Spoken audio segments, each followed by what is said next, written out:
Hello दोस्तों, नमस्कार। जय हिंद, जय भारत, वंदे मातरम। NCB education hub YouTube channel में आप सभी मित्रों का हार्दिक अभिनंदन है। दोस्तों, आज का अपना बातचीत का जो महत्वपूर्ण विषय है वह है दोस्तों मनोविज्ञान या साइकोलॉजी के बारे में अध्ययन करना। आइए दोस्तों, आज की वीडियो क्लास प्रारंभ करते हैं। दोस्तों, ये जो मनोविज्ञान है या जो साइकोलॉजी है, सबसे पहली बात तो ये है दोस्तों, ये लैटिन भाषा, कौन सी भाषा?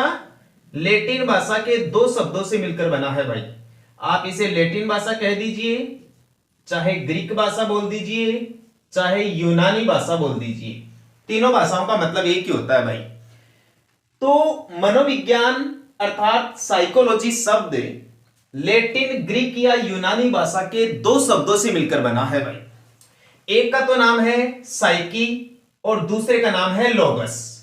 साइकी और लोगस, इसमें साइकी का अर्थ तो है दोस्तों आत्मा और लोगस का अर्थ है दोस्तों अध्ययन करना या वर्णन करना। इस प्रकार साइकीलॉजी या साइको प्लस लोगस का अर्थ हुआ आत्मा का अध्ययन करना।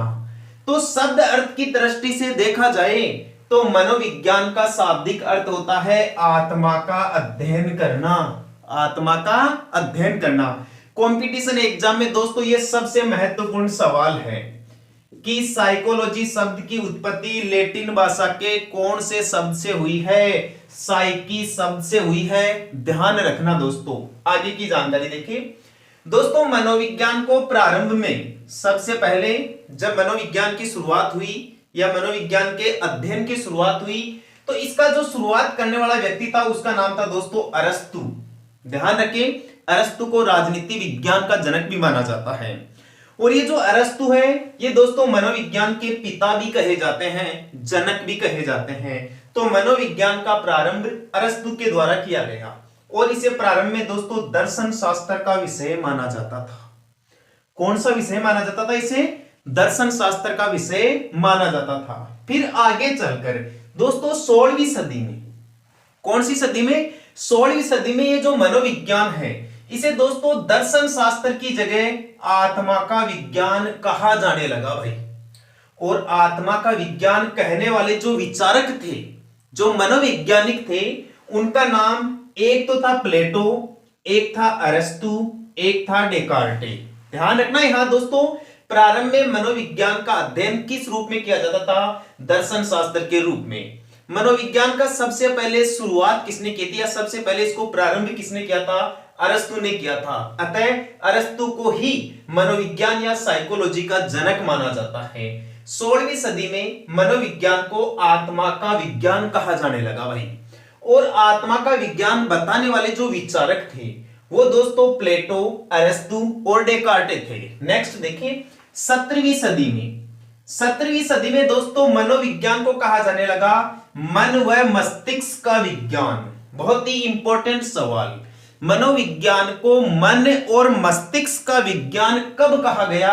17वीं सदी में कहा गया भाई। और मन और मस्तिष्क का विज्ञान, मनोविज्ञान को बताने वाले जो विचारक थे, जो मनोवैज्ञानिक थे, वो कौन कौन थे भाई? उनमें दोस्तों एक तो था पोम्पोलॉजी। कौन था? पोम्पोलॉजी। और दूसरे का नाम था थॉमस रीड। तो पोम्पोलॉजी का आप यहां विशेष रूप से ध्यान रखना कि साइकोलॉजी को मन और मस्तिष्क का विज्ञान बताने वाले विचारक पोम्पोलॉजी थे। कई बार दोस्तों यहां से यह सवाल भी पूछ लिया जाता है जनरली कि पोम्पोलॉजी किस देश के विचारक थे? ये दोस्तों इटली देश के विचारक थे। कंसेप्ट क्लियर है? नेक्स्ट देखिए भाई, 17वीं सदी के बाद में दोस्तों जब 19वीं सदी की अपन बात करें, 19वीं सदी में मनोविज्ञान को दोस्तों चेतना का विज्ञान कहा जाने लगा भाई। पूछ लिया जाएगा एग्जाम के अंदर कि मनोविज्ञान को चेतना का विज्ञान कब कहा जाने लगा? 19वीं सदी में कहा गया भाई। और इसे चेतना का विज्ञान बताने वाले जो विचारक थे वो कौन थे? उनमें दोस्तों जो सबसे महत्वपूर्ण नाम है वो तो है दोस्तों विलियम वुंट और जेम्स का भाई। विलियम वुंट व जेम्स, इसके अलावा जेम्स सली, वाइट्स और टिचनर, इन महत्वपूर्ण विद्वानों का आप नाम ध्यान रखोगे चेतना के विज्ञान के मामले में। कि मनोविज्ञान को चेतना का विज्ञान किसने कहा था। तो पहला जो सबसे प्रभावशाली नाम है वो तो आप याद रखोगे, विलियम वुंट। इसके साथ साथ विलियम वुंट के साथ साथ जेम्स सली, वाइब्स और टिचनर ने भी मनोविज्ञान को चेतना का विज्ञान कहा। अब विलियम वुंट के बारे में भी आपसे और ज्यादा डीपली क्वेश्चंस पूछे जा सकते हैं। किस प्रकार से कि प्रथम मनोवैज्ञानिक प्रयोगशाला के जनक कौन थे। सबसे पहले मनोवैज्ञानिक प्रयोगशाला का गठन करने वाला या स्थापना करने वाला जो विचारक था वह दोस्तों विलियम वुंट ही था। और विलियम वुंट ने दुनिया की पहली मनोवैज्ञानिक प्रयोगशाला जर्मनी देश के लिपजिंग शहर में स्थापित की थी।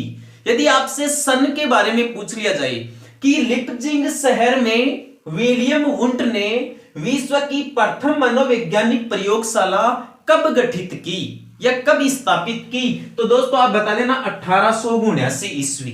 1879 ईस्वी में। दोबारा देख लीजिए, 19वीं सदी के काल को मनोविज्ञान में चेतना का विज्ञान का काल कहा गया।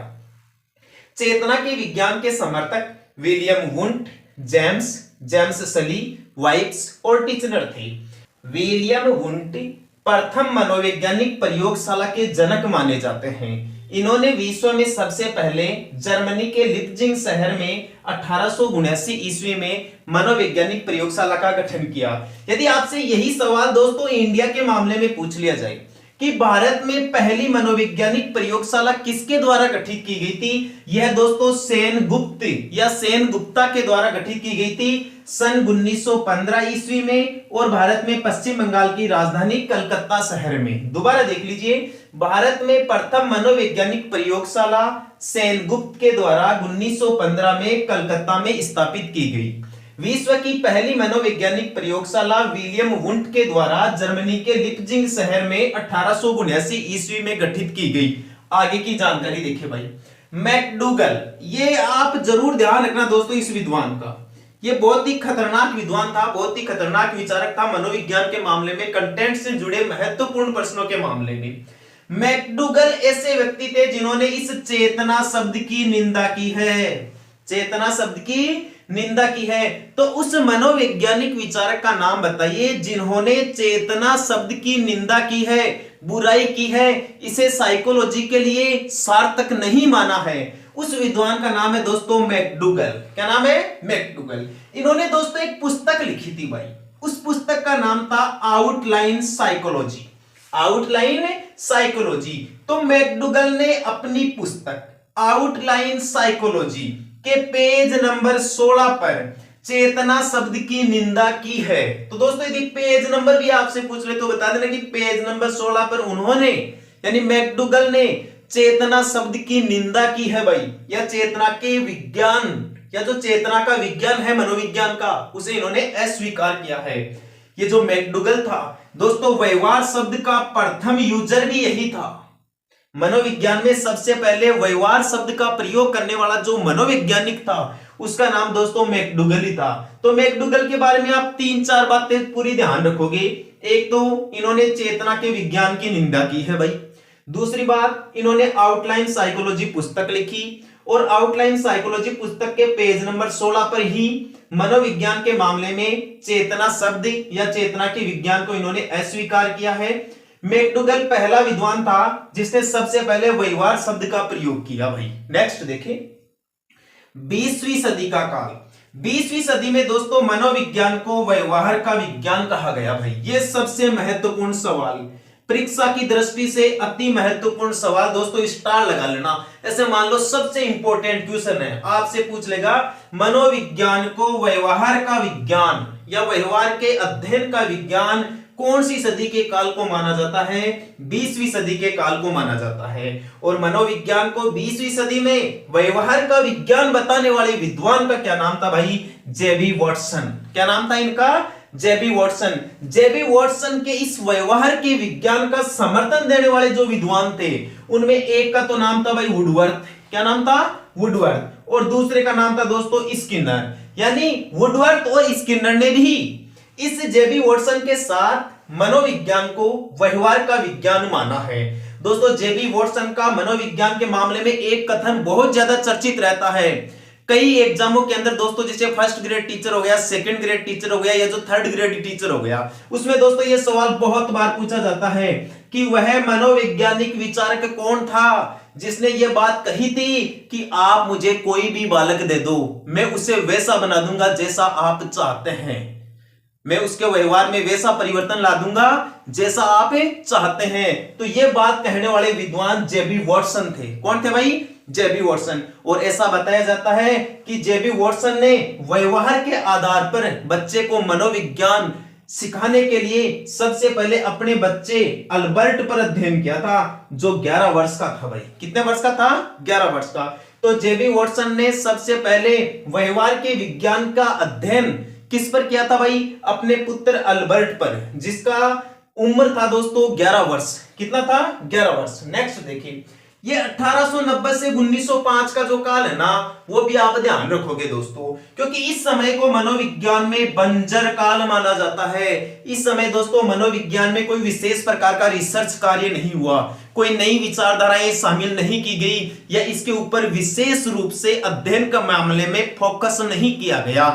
तो मनोविज्ञान का बंजर काल कौन से समय को माना जाता है? 1890 से 1905 के काल को मनोविज्ञान में बंजर काल कहा जाता है। यहां यह बात भी ध्यान रखना, मनोविज्ञान शब्द का प्रथम यूजर कौन था? मनोविज्ञान शब्द का प्रयोग करने वाला पहला व्यक्ति था भाई रुडोल्फ गोयकल। रुडोल्फ गोयकल, इन्होंने 1590 ईस्वी में पहली बार मनोविज्ञान शब्द का प्रयोग किया। आपसे जनरली सवाल पूछ ले कि मनोविज्ञान का जनक या पिता किसे कहा जाता है? अरस्तु को। किसे कहा जाता है भाई? अरस्तु को। सवाल यहां से भी पूछा जा सकता है कि आधुनिक मनोविज्ञान का पिता किसे कहा जाता है? आधुनिक मनोविज्ञान का पिता कहा जाता है विलियम जेम्स को, जो दोस्तों अमेरिका के मनोवैज्ञानिक थे। कौन से देश के मनोवैज्ञानिक थे? अमेरिका के। दोस्तों एक बार फटाफट इसका मेरे साथ रिवीजन कर लीजिए, ताकि ये वीडियो से संबंधित जो जानकारी है वो आपको यहीं पर याद हो जाए। आइए दोस्तों, आज हमने टॉपिक प्रारंभ किया है मनोविज्ञान या साइकोलॉजी। साइकोलॉजी लैटिन, ग्रीक या यूनानी भाषा के दो शब्दों से मिलकर बना है, एक तो साइकी और एक लोगस, जिसमें साइकी का अर्थ है आत्मा और लोगस का अर्थ है वर्णन करना या अध्ययन करना। इस प्रकार साइकोलॉजी का शाब्दिक अर्थ है आत्मा का अध्ययन करना।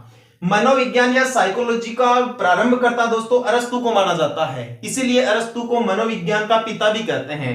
ऐसा बताया जाता है सबसे पहले मनोविज्ञान का अध्ययन फिलोसॉफी यानी दर्शन शास्त्र के रूप में हुआ। 16वीं सदी में मनोविज्ञान को आत्मा का विज्ञान बताया गया, जिसको समर्थन देने वाले विचारक प्लेटो, अरस्तु, डेकार्टे थे भाई। 17वीं सदी में मनोविज्ञान को मन व मस्तिष्क का विज्ञान बताया गया, और इसके समर्थक थे पोम्पोलोजी जो इटली के थे, और थॉमस रीड। 19वीं सदी में मनोविज्ञान को चेतना का विज्ञान कहा गया, और इसको समर्थन देने वाले थे विलियम वुंट, जेम्स सली, वाइब्स और टिचनर।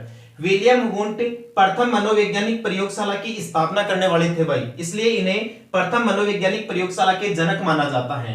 भारत में पहली मनोवैज्ञानिक प्रयोगशाला सेनगुप्त के द्वारा 1915 में कलकत्ता में गठित की गई, जबकि विश्व में पहली मनोवैज्ञानिक प्रयोगशाला जर्मनी के लिप्जिंग शहर में 1879 ईस्वी में गठित की गई। मैकडूगल नामक मनोवैज्ञानिक ने चेतना शब्द की निंदा की है, और इन्होंने यह निंदा अपनी पुस्तक आउटलाइन साइकोलॉजी पुस्तक के पेज नंबर 16 पर की है। मैकडूगल पहला विद्वान था जिसने व्यवहार शब्द का प्रयोग किया। 20वीं सदी में मनोविज्ञान को व्यवहार का विज्ञान कहा गया, और व्यवहार का विज्ञान कहने वाले समर्थक थे दोस्तों जेबी वॉटसन। जेबी वॉटसन का साथ दिया है यहाँ पर वुडवर्थ और स्किनर ने। जेबी वॉटसन ने दोस्तों कहा है कि मुझे कोई भी बालक दे दो, मैं उसका व्यवहार आसानी से परिवर्तन कर दूंगा, और व्यवहार परिवर्तन के मामले में इन्होंने यह परीक्षण अपने 11 वर्षीय बेटे अल्बर्ट के ऊपर किया। मनोविज्ञान शब्द का प्रथम प्रयोगकर्ता रुडोल्फ गोयकल था 1590 ईस्वी में, और मनोविज्ञान का जनक अरस्तु को माना जाता है, जबकि आधुनिक मनोविज्ञान का जनक विलियम जेम्स को माना जाता है, जो अमेरिका के थे। उम्मीद करता हूं दोस्तों आज की यह वीडियो क्लास आपके ठीक तरीके से समझ में आई होगी। यदि दोस्तों आपको लगता है कि मैं और मेरा ये YouTube चैनल आपकी कंपटीशन एग्जाम के अंदर मदद कर सकता है, तो दोस्तों आज ही मेरे इस YouTube चैनल को सब्सक्राइब करें और वीडियो को लाइक तथा शेयर करें। आज के लिए इतना ही, कल फिर मिलेंगे इसी वक्त अपने इसी YouTube चैनल पर। धन्यवाद। जय हिंद, जय भारत, वंदे मातरम।